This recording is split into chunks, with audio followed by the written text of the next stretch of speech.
Mais une autre question se pose. Comment ces colosses, pesant près de 50 tonnes, ont-ils pu être transportés? À l'est de l'île se dresse le Rano Raraku. C'est sur les flancs de ce volcan qu'étaient extraits les blocs de pierre pour sculpter les moaïs. Mais par quels moyens étaient-ils amenés, depuis cette carrière jusqu'au rivage, à des dizaines de kilomètres de distance? Certains affirment qu'ils pouvaient marcher. Les moaïs qui marchent parce qu'il y a un petit récit enregistré par Catherine Routledge en 1914.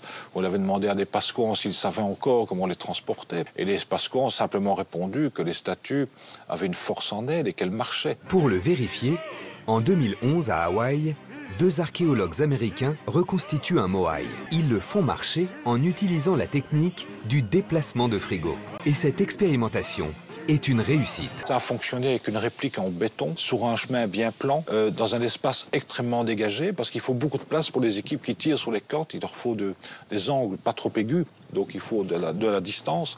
Et retrouver de pareilles conditions sur l'île de Pâques, avec des statues qui ne sont pas en béton, mais en tuf, matière extrêmement friable, là on est en dehors de l'entendement. C'est simple, je ne peux pas du tout les imaginer utiliser cette méthode. Faire bouger ainsi des statues de 50 tonnes sur une quinzaine de kilomètres, pour moi, ça n'a aucun sens. L'expérience qui a été spectaculaire et qui a été vue dans toutes les télévisions du monde, il faut savoir qu'elle n'est pas correcte scientifiquement, puisque c'est pas dans les mêmes conditions de paysage. Ici, l'île de Pâques est truffée de coulées de lave fragmentées, donc c'est des millions et des millions de petits cailloux, il y a du relief, il y a des bosses, il y a des montées, il y a des descentes, tout ça est très irrégulier.